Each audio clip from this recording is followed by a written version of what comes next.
vamos a ver las claves de la clase anterior, ¿correcto?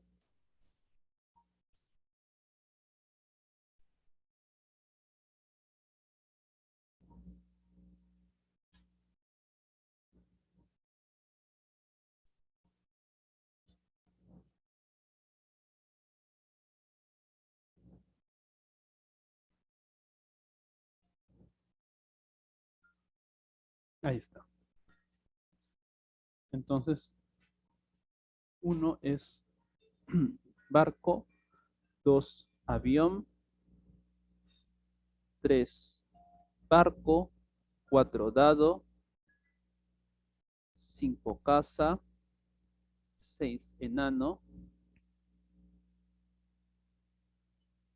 7, barco,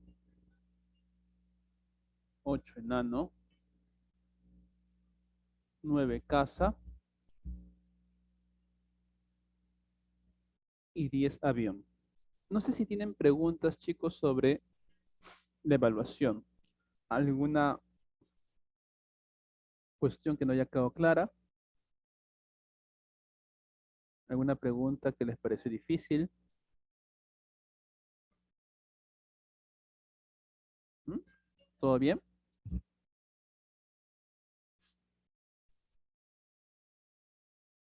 A ver, Todo bien, profesor. me quedé en 3. A ver, señor Trejo, le voy a facilitar la pregunta 3. A ver, 3 barco, 4 dado, 5 casa, 6 enano, 7 barco, 8 enano, 9 casa y 10 avión. ¿Ahora mejor?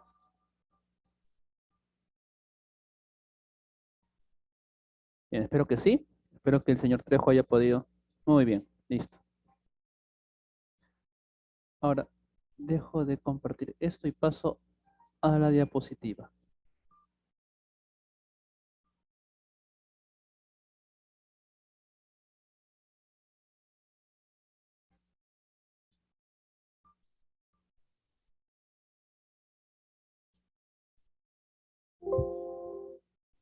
Bien, ahí pueden ver la diapositiva, chicos, ¿no? Ven la diapositiva, ¿no? A ver, ¿sí ven o no? Por favor, contesten. Sí, profe, sí se ve. Ya, muchas gracias.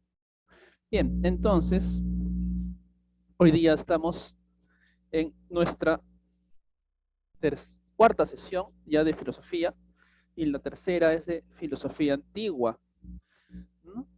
Sobre todo el tema de la antropología y Platón. Hoy día vamos a ver precisamente el periodo llamado antropológico, ¿no? Y eh, la primera parte de lo que se conoce como el periodo ontológico, ¿no? Que en buenas cuentas es Platón.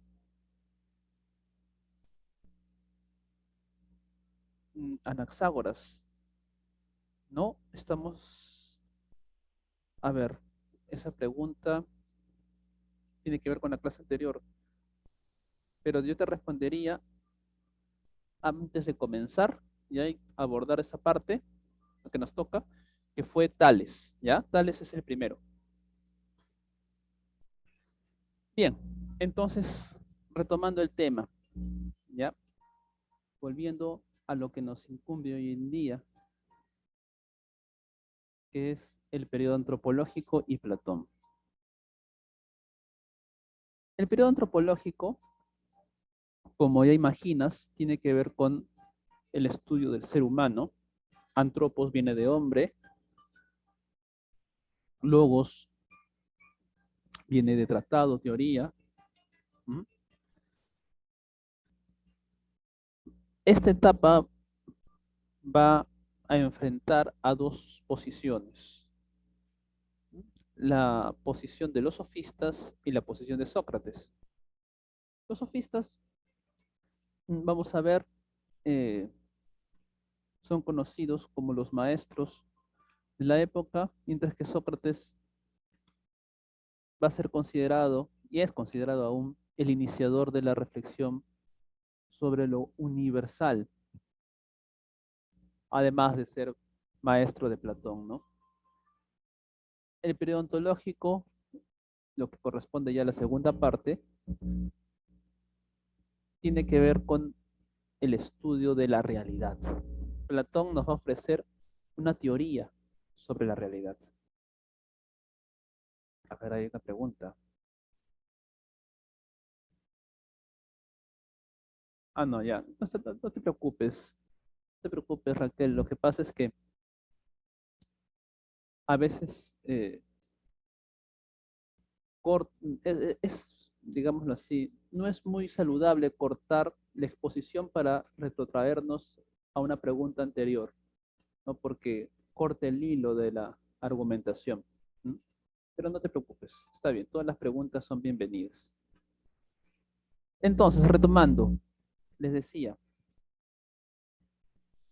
Platón nos va a ofrecer una teoría de la realidad, lo que nosotros vamos a conocer como el dualismo ontológico, pero tú seguro la conoces de manera más clara, más detallada, con la famosa teoría, ¿no?, de los dos mundos, el mundo inteligible y el mundo sensible. Eso también tiene un desarrollo que vamos a revisar en la segunda parte. Entonces comencemos, chicos, chicas. A ver. Bueno, esto lo podemos obviar, no es lo que realmente nos interesa. Ya, lleguemos a este punto que es finalmente ya tema de la filosofía. Acá hay un punto importante, chicos. ¿Ya? A ver, la clase anterior nosotros habíamos dicho, ¿m?, que los filósofos comenzaron a reflexionar sobre el cosmos. ¿M? Habíamos dicho que el cosmos era para ellos la realidad, el orden de las cosas. Y lo que buscaban era cuál era la naturaleza. Buscaban responder a la pregunta, ¿cuál era la naturaleza del orden de las cosas? Estoy hablando de los filósofos anteriores. ¿Ah? Muy bien, esa pregunta se respondía, según los propios presocráticos, encontrando el principio determinante de este orden. El principio causante de este orden. Aquello que permite que las cosas aparezcan tal como son.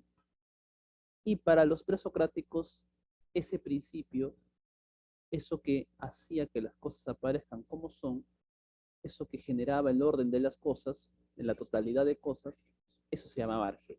Es por eso que buscaron el Argel. Y ya hemos visto las distintas teorías que tenían acerca de este principio. Entonces, ¿la cosa quedó ahí? ¿La investigación de la filosofía quedó ahí? No. Sigue avanzando. Sigue avanzando sobre todo con Sócrates. Y vamos a avanzar precisamente a una nueva etapa, a un nuevo peldaño. Con Sócrates ya no solo se va a buscar aquello que determina a la realidad, aquello que hace que las cosas sean como son. Es decir, con Sócrates ya no solo se va a hablar de la esencia, de la verdad. ¿Ya? Con Sócrates vamos a hablar de que la verdad de las cosas no solamente nos hace lo que somos, La verdad de una mesa no solamente la hace mesa, la verdad del ser humano no solamente lo hace ser humano, sino que además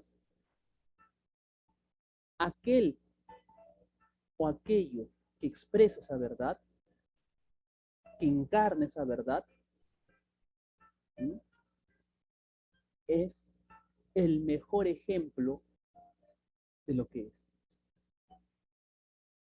Entonces, si yo estoy hablando de la mesa, voy a decir, miren, hay algo que hace que la mesa sea mesa. Si yo hablo del ser humano, voy a decir, hay algo del ser humano que lo hace ser humano.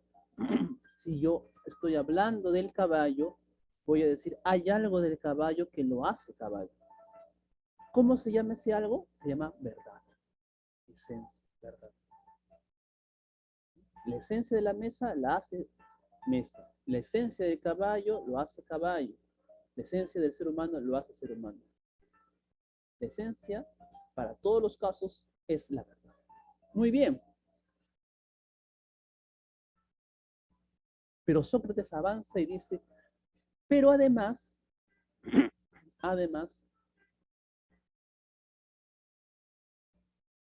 aquello que expresa, que encarna mejor esa esencia, ¿sí?, es ejemplo para el resto.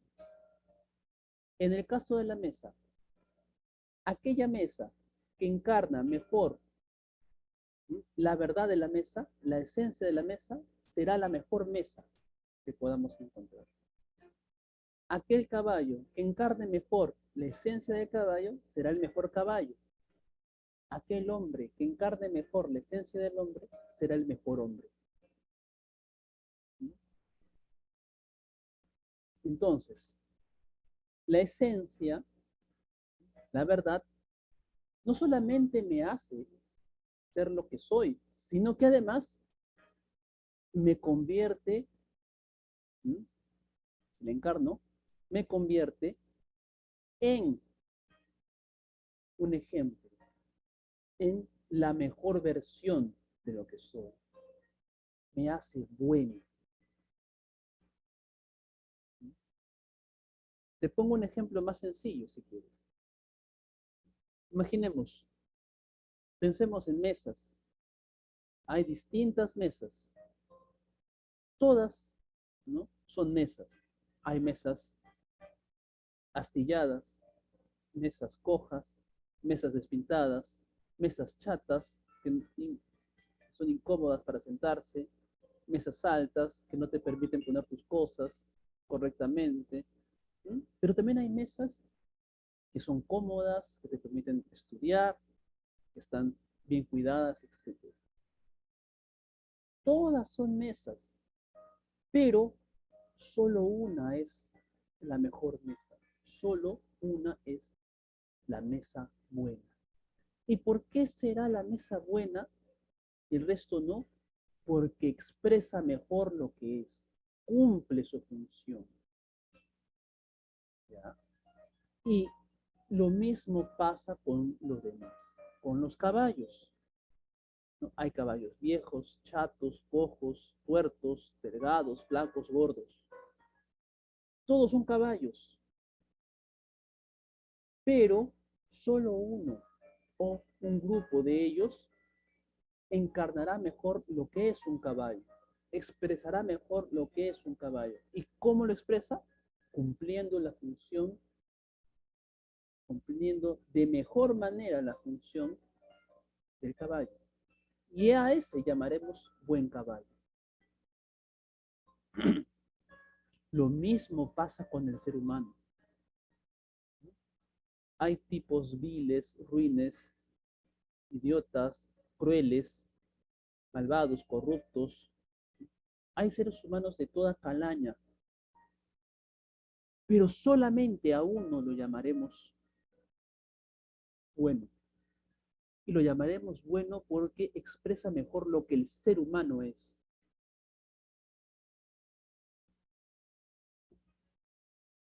¿Se dan cuenta? Entonces, hay algo que acompaña la verdad.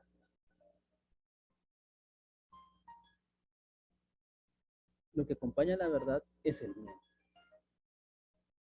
Por eso, aquel que expresa mejor la verdad de lo que es, también se le llamará bueno. No solamente verdadero, sino también bueno. ¿Y cómo se llama a esta relación entre verdad y bien?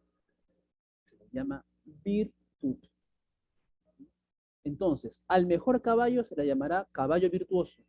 A la mejor mesa, mesa virtuosa. Al mejor hombre, le dirá virtuoso. La virtud en griego se dice arete. ¿Preguntas, chicos?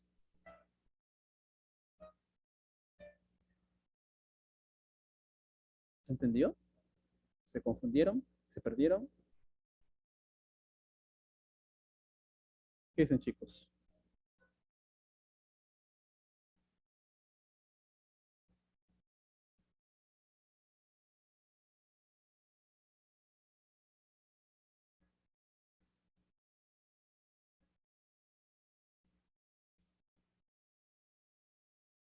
Gracias, Ismael. Todo está claro. No sé si el resto. ¿Todo bien, chicos? Ya saben, pueden abrir su micrófono o preguntar por el chat. Estoy revisando el chat. A ver, una pregunta.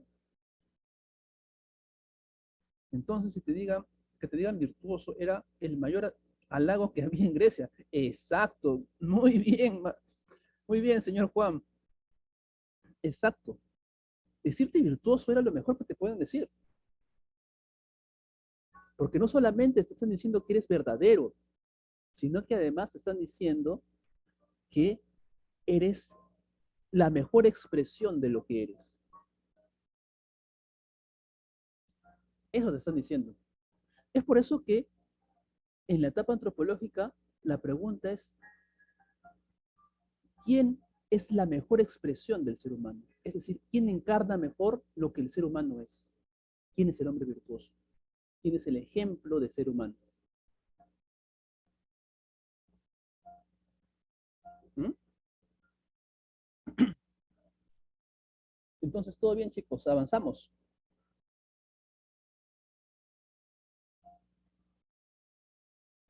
¿Se entendió, señor? Muy bien, avancemos.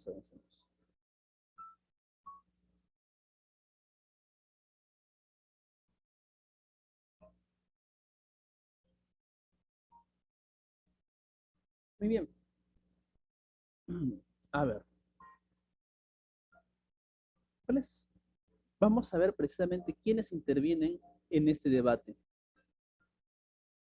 Los que intervienen en este debate sobre lo que es el hombre y quién expresa mejor la esencia humana, es decir, quién es el mejor ejemplo o quién es el ejemplo para el resto de seres humanos, porque expresa lo que es el ser humano.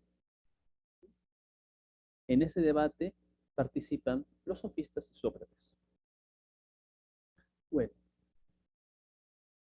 aquí tenemos que distinguir un primer punto. Debes recordar que todo parte de saber la esencia del ser humano, la verdad del ser humano. Si no conoces la verdad del ser humano, entonces, ¿cómo puedes saber quién expresa mejor esa verdad? El primer paso para saber quién es el hombre virtuoso es saber la verdad del ser humano, conocer su esencia, saber qué es el ser humano. Y en este punto hay un problemita. ¿Cuál es el problemita? Un problema en realidad bastante severo. Lo que es el ser humano, su esencia, la verdad del ser humano, es su naturaleza, su carácter universal y por lo tanto inmutable, o más bien la verdad del ser humano la determina el propio ser humano y por lo tanto ya no es una naturaleza, una verdad eterna, sino depende de lo que el ser humano crea. ¿Cuál es el camino? Repito, si quieres, acá hay dos posibles respuestas. La esencia del ser humano, lo que es el ser humano, está dada por la naturaleza y por lo tanto es inmutable, verdadera y eterna. O la segunda opción, lo que es el ser humano lo determina el propio ser humano y por lo tanto va a depender de lo que él crea. Y lo que cree puede cambiar en el tiempo, puede cambiar de comunidad en comunidad. ¿Qué respuesta tomamos? Ese es el debate que se produce. Y como te imaginarás, los sofistas están interesados en este debate. Están interesados porque consideran que es muy importante determinar lo que es el ser humano para enseñarle a la gente cómo debe vivir el ser humano. Si yo te digo qué es el ser humano, te puedo enseñar a vivir de acuerdo a lo que es el ser humano.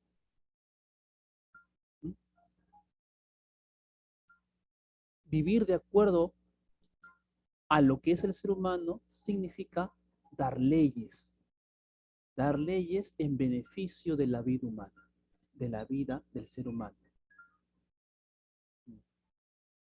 Muy bien. Y los sofistas se dan cuenta que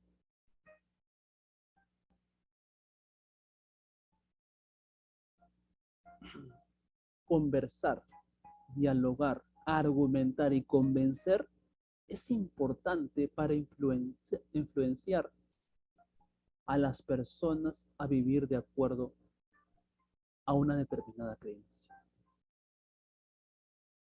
Es importante. Es por eso que los sofistas desarrollan teorías y técnicas para el debate. Se convierten en lo que nosotros hoy día llamaríamos retóricos, oradores, maestros de oratoria, dialéctica y retórica. El arte del lenguaje para convencer, el arte de argumentar. Y en este arte de argumentación, los sofistas se dan cuenta de que más allá de tener la verdad o no, una verdad eterna, más allá de alcanzar esta verdad eterna, lo que va a determinar que la gente actúe de una manera específica es lo que la gente cree. No importa si posean o no posean la verdad. Lo que importa es que crean que la tienen. La creencia.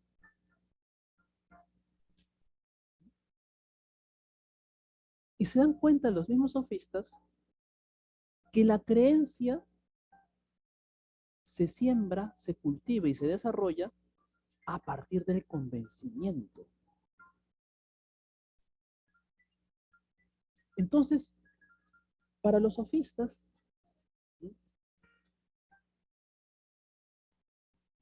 hay mucho poder en el arte de convencer, porque el arte de convencer precisamente influye en los demás.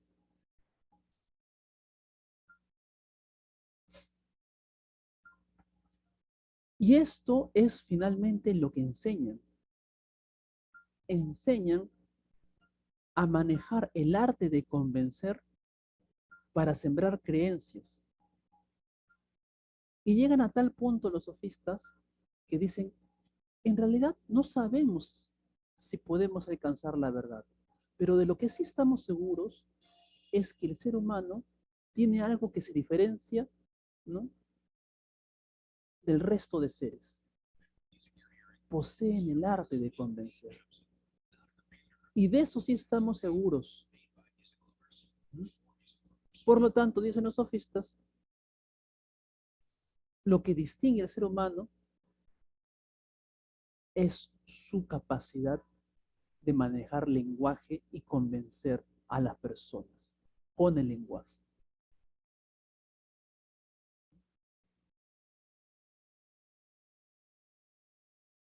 No importa si en el lenguaje alcanzamos la verdad. Lo que importa es que podemos generar creencias. Eso es lo que importa.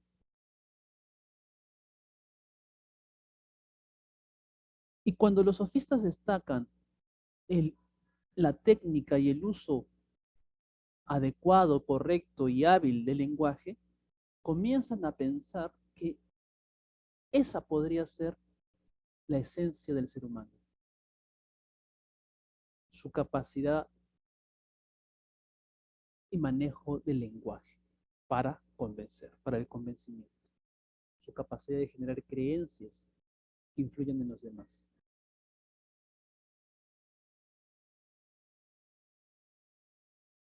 Es por eso que para los sofistas,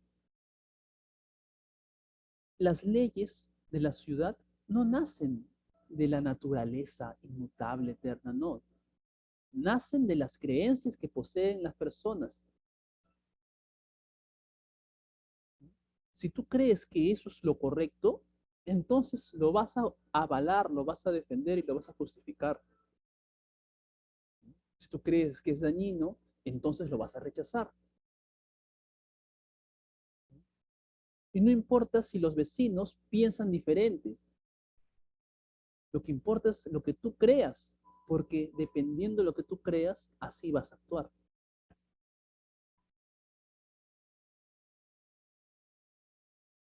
Si todo se va a basar en la creencia, entonces nos vamos a dar cuenta que los seres humanos tienen creencias diversas. Por lo tanto, lo que sea bueno para unos puede ser diferente para otros. Y en los dos casos se basan en lo que creen. La ética también se relativiza. Y acá hay un punto bastante interesante. Como estamos basados únicamente en la creencia y en nuestra capacidad de manejar el lenguaje para crear, desarrollar, ¿no?, creencias en las personas, en realidad poco importa si alcanzamos o no la verdad, si logramos tocar, ¿no?, la divinidad de lo verdadero y eterno. Acuérdate de que la verdad, al ser eterna, también era divina. Y para los sofistas poco importaba ya eso. ¿Quién puede estar seguro de que conoce la verdad eterna y divina? En realidad no hay ninguna garantía de que se conozca. De lo que sí podemos estar seguros es de lo que creemos. Por lo tanto, los sofistas también se vuelven escépticos frente a lo divino, a lo religioso. Bueno, y ya para cerrar este punto, si todo se va a basar en la creencia y en nuestra capacidad de convencer con el lenguaje, tampoco importa si alcanzamos la verdad de las cosas. Lo que importa es lo que creas tú de las cosas. Y además importa si puedes hacer que el otro también crea lo mismo.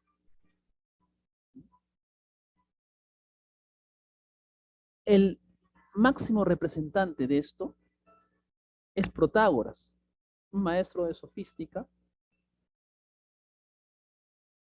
que tenía pues la famosa frase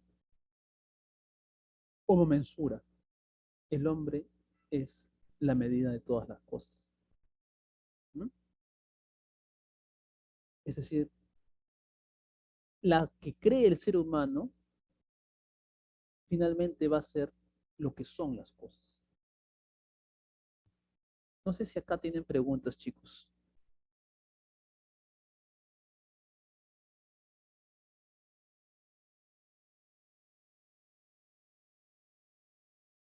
¿Alguna pregunta?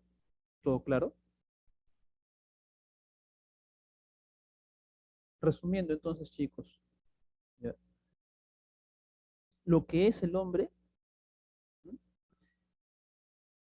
Consiste o tiene que ver con su capacidad de generar creencias utilizando el lenguaje. ¿M? A partir de ahí, los sofistas nos van a decir lo que sean las cosas, lo que sean las normas, lo que sean las leyes e inclusive lo que sean los dioses va a depender de lo que creamos. ¿No? Y lo que creamos va a depender mucho de quién nos los dice, porque si nos los dice alguien que maneja el arte de convencimiento, nos va a convencer de lo que él cree. Pero si nos dice alguien que no nos convence, no va a generar ninguna creencia en nosotros. Por eso, para los sofistas, la mejor expresión del ser humano, el mejor ejemplo de ser humano, es decir, aquel que encarna, ¿no?, esta capacidad de generar creencias en nosotros, va a ser el político. Porque el político tiene la función de convencer al resto. ¿Mm? ¿Preguntas, chicos, o todo claro?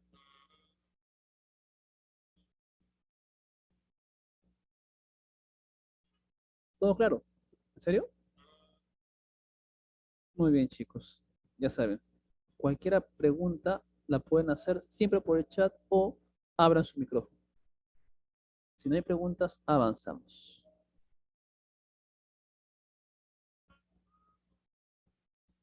Sócrates. Sócrates obviamente se opone a esto. ¿Y por qué? Porque Sócrates considera de que hay un error fundamental en los sofistas. Considerar que la verdad es lo mismo que la creencia. Eso es un error, dice Sócrates. No, eso no se puede aceptar. ¿Por qué? Porque según Sócrates, los sofistas solo se han quedado en el ámbito del lenguaje. Por eso admiran a aquellos retóricos, oradores o dialécticos que manejan el uso del lenguaje y pueden generar creencias. Para Sócrates eso es un error, porque según él, según Sócrates, el lenguaje no sería lo que caracteriza al ser humano. Para Sócrates hay algo superior al lenguaje. ¿Y qué será esto superior? Lo superior está, o lo superior es, aquello que tiene de eterno el ser humano, que tiene de inmutable el ser humano. Aquello que los sofistas no contemplaron, no vieron, por quedarse únicamente en el lenguaje. Y esto eterno, inmutable, es el alma. El alma está por encima de la capacidad del lenguaje. El alma es eterna, el alma es inmutable. El lenguaje, en cambio, cambia. El lenguaje muta, se transforma.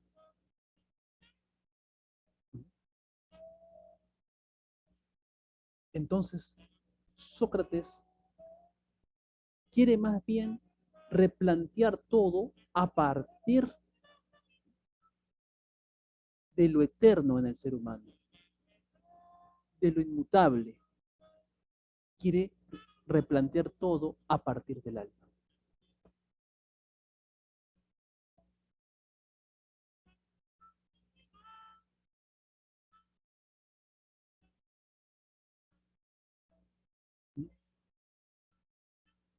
¿Y cómo va a replantear?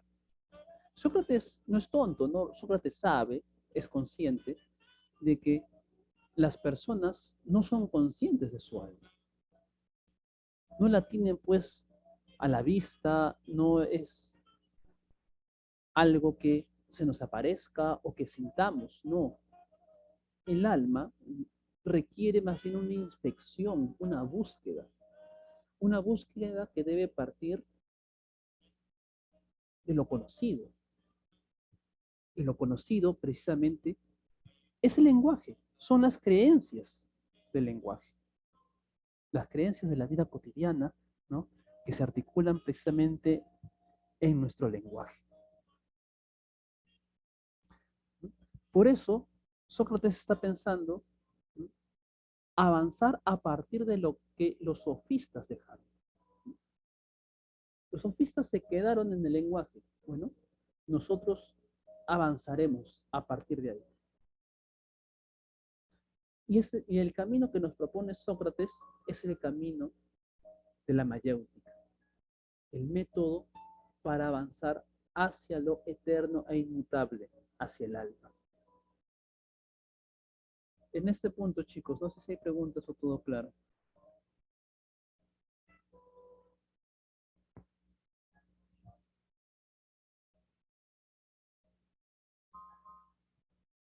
No hay preguntas. Bueno, si no hay preguntas, avancemos.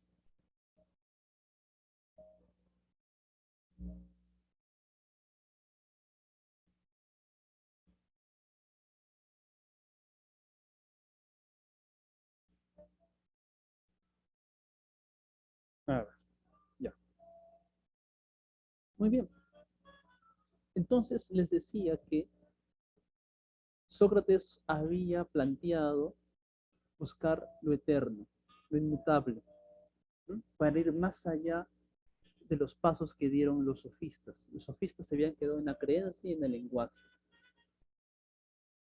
Sócrates dice, no, no se puede decir que verdad y creencia es lo mismo, porque la verdad es inmutable.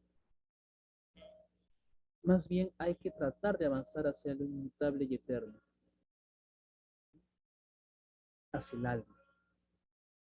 Ya te había dicho que esto resulta un problema porque el alma no es lo conocido, es lo desconocido, no es lo observable, no es lo sensible.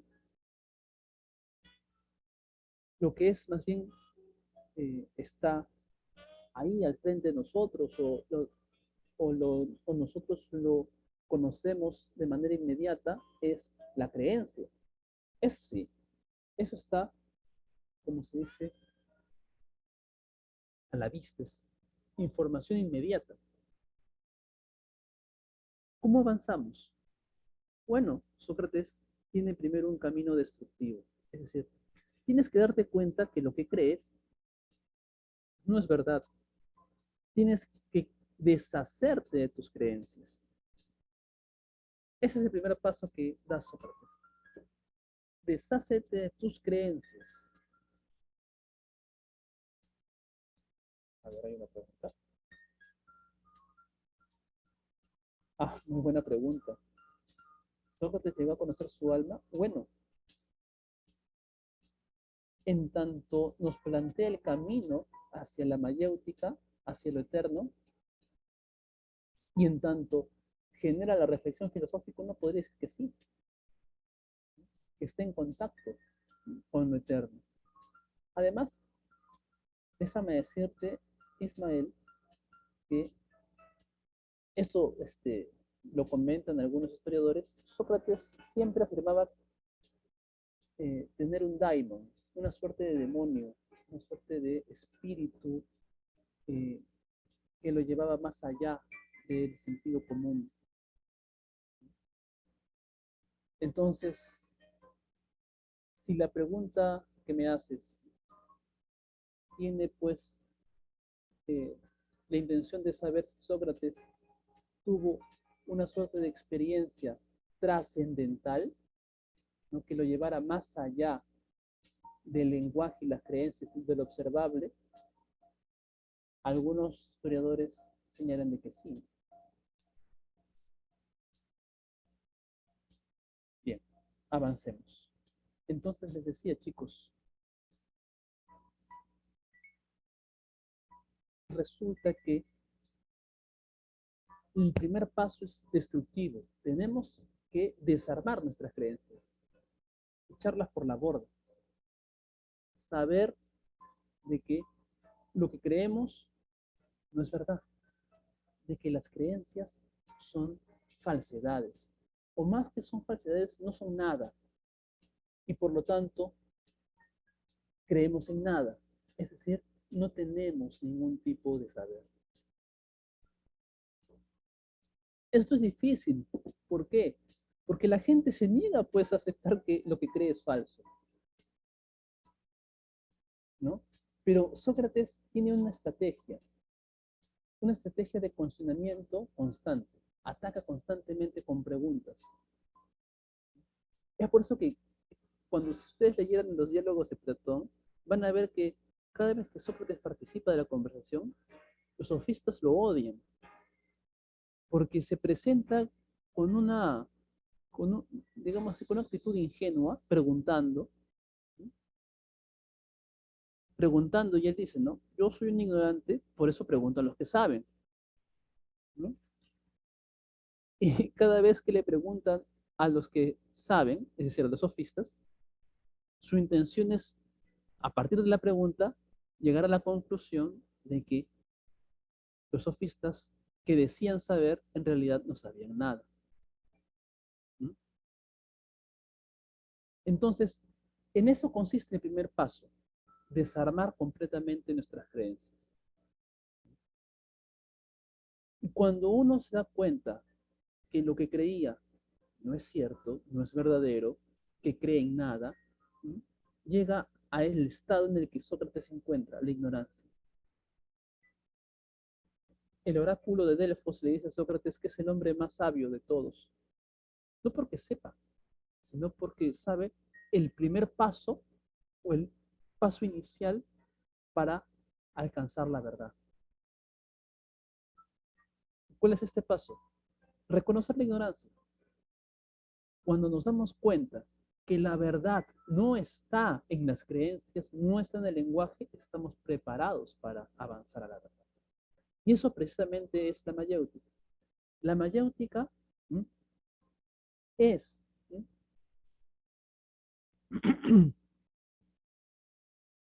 el último paso en alcanzar la verdad eterna e inmutable. Sócrates ya nos ha dicho, la creencia no es la verdad. El lenguaje no nos da verdades, tan solo nos da creencias. Por lo tanto, es necesario incluso abandonar el lenguaje. Tenemos que acceder hacia la verdad eterna e inmutable. Y eso solo lo puede hacer el alma. Por eso mismo tenemos que hallar el alma. Y alcanzar el alma es dejar de lado el lenguaje mismo, la creencia. Estar casi en un contacto con lo eterno e inmutable y por lo tanto con lo divino. Es por eso que Sócrates tiene algunos parecidos con los sacerdotes, con los místicos. Es más, Sócrates no te dice exactamente qué es la verdad, nunca te lo dice, porque no te lo puede comunicar, no es para decir con palabras, es para que tú lo descubras por ti mismo, en una suerte de revelación de la verdad.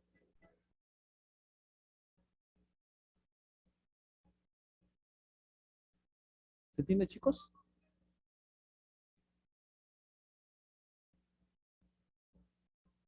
¿Alguna pregunta?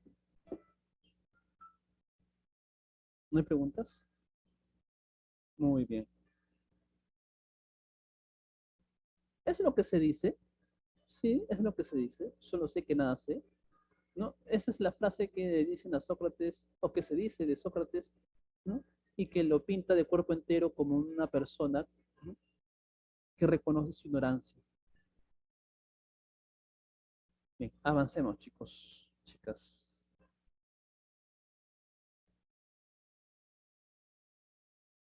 Ahora, ¿qué sucede? ¿Mm?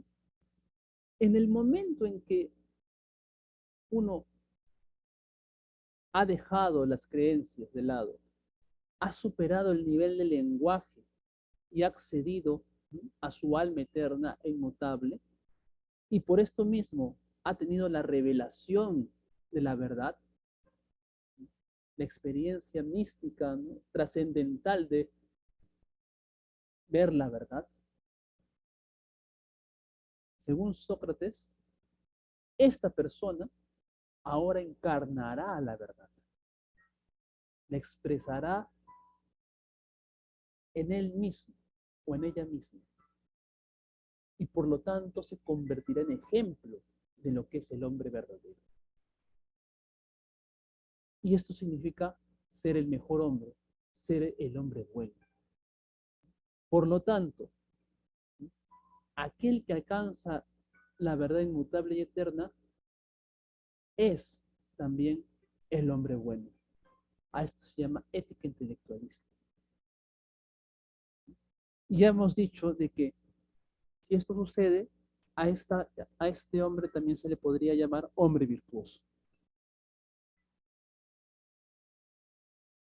Bien,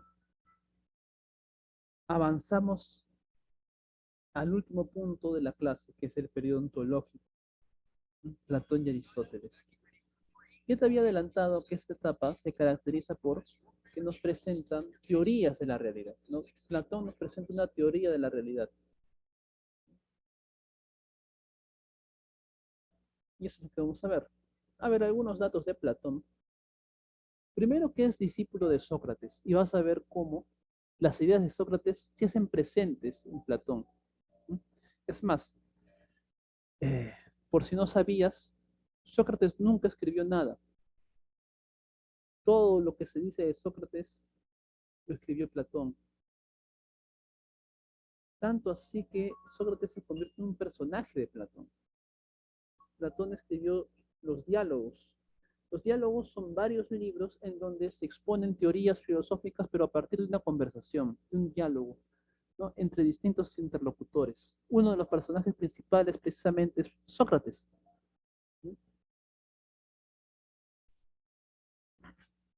Vamos a ver, ¿qué nos dice Platón? Bueno, Platón, como discípulo de Sócrates, él está de acuerdo en que no se puede hacer de la creencia la verdad. Es un error. La creencia es cambiante, mutable. La verdad es inmutable, es eterna. Ahora bien, acá hay algo importante. Para Platón,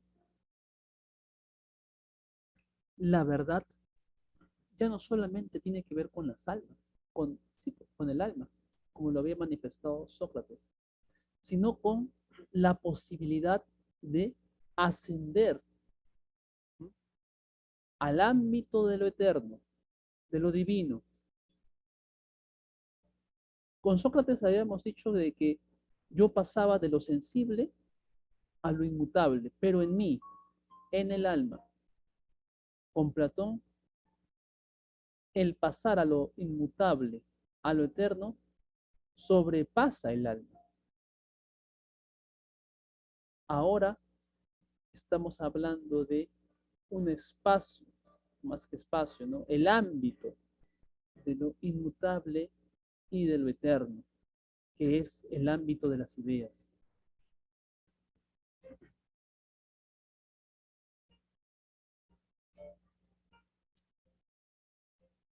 la creencia se quedó en el ámbito de lo cambiante.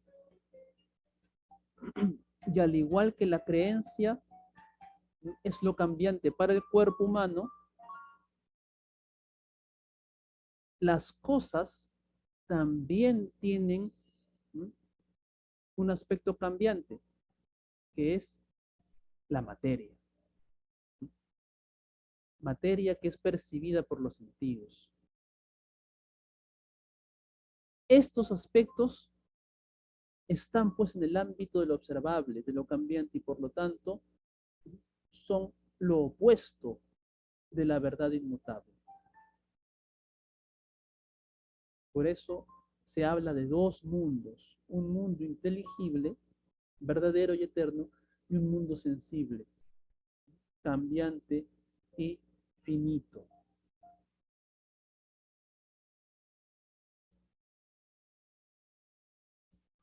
Ahora bien, ¿cómo se llega a conocer? Acuérdate que este es un problema porque Sócrates había dicho que la mayéutica era la manera de acceder a lo eterno, a lo inmutable. Dejar de lado las creencias, destruir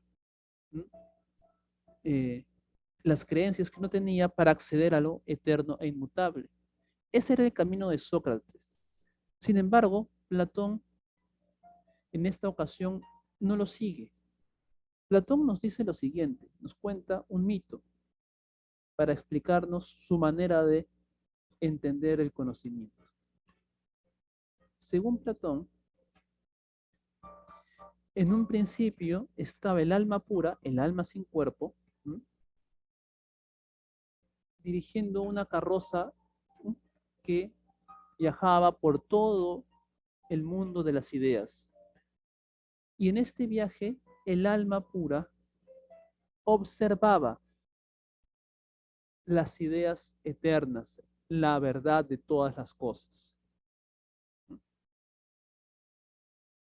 Ahora bien, resulta de que el alma lamentablemente se cae de su carroza.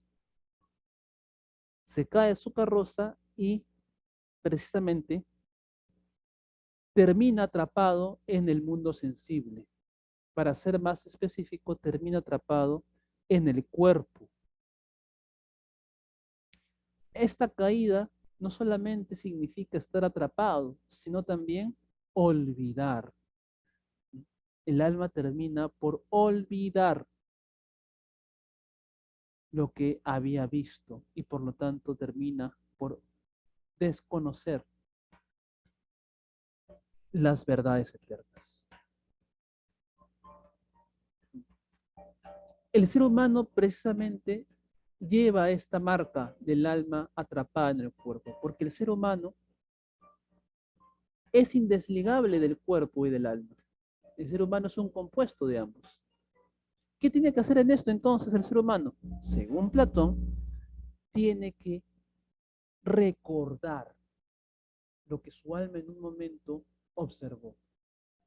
¿Y cómo se produce esta recordación? A partir del contacto con las cosas, a partir de la experiencia. El ser humano experimenta y la experiencia le trae una evocación, un recuerdo de lo que vio su alma pura, de la verdad. A este tipo de recordar se lo llama reminiscencia.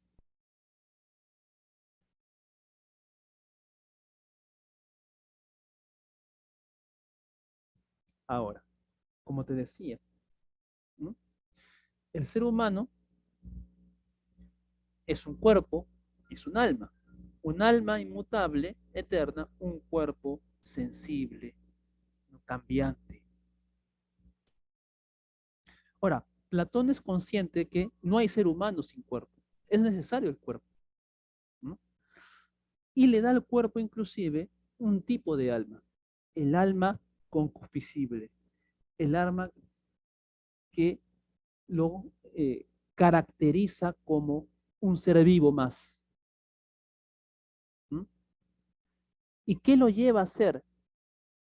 esta alma concupiscible? Bueno, lo lleva a cumplir todas las funciones necesarias para vivir. Porque la función del alma concupiscible es vivir. Tiene un objetivo, mantenernos con vida. Es por eso que se ocupa de el alimento, se ocupa de hacer que busquemos alimento, que apaguemos la sed y también la reproducción.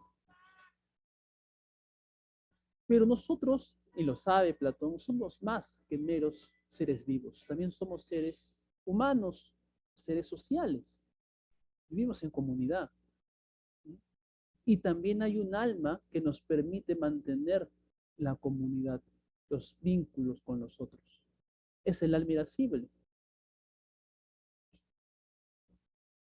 El alma irascible se encarga de realizar, de llevarnos a realizar todo lo que tenga que ver, ¿no?, con lograr el reconocimiento de los otros. Pero el alma más importante para Platón es el alma racional, porque plantea al ser humano el objeto más importante de todos, porque lo más importante no es que vivas, no es que te reconozcan, no, lo más importante de todo es la verdad. Y solo el alma racional te plantea esa búsqueda. Por eso Platón nos dice, aquel que puede hacer que su alma racional, ¿no?, gobierne tanto el alma irascible como el alma concupiscible, hará que su vida y su actividad social estén orientados a buscar la verdad. Y ese será el hombre justo.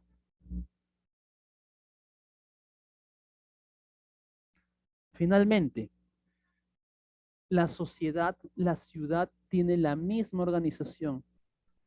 Hay un sector, ¿m?, cuya función es la manutención de la sociedad, porque la sociedad finalmente requiere de alimentos, requiere de trabajo para mantenerse. Es la mayoría de gente la que pertenece a este sector. Y están en la base, son los productores y artesanos. Además, la sociedad también requiere de administradores que ya no cumplen la función básica de producir alimentos. Sin embargo, se encargan de administrar el Estado, en particular de generar la defensa de la comunidad. Y para ellos, o para eso están los guardianes. Finalmente, está el sector dirigencial, que es el sector más importante porque se encarga de dirigir a toda la ciudad. Y la dirección, según Platón, debe basarse en algo. Debe basarse en que estos dirigentes deben enseñar lo mejor para los guardianes y para el pueblo, artesano y productor. Si están en la dirigencia es porque ellos conocen qué es lo mejor para el resto de la sociedad y tienen la capacidad para enseñar. ¿Y por qué saben qué es lo mejor? ¿Por qué saben qué es lo bueno, lo conveniente para guardianes y para productores? Porque buscan la verdad. Y como ya te dije al inicio, a la verdad la acompaña él. Listo, chicos, no sé si hay preguntas.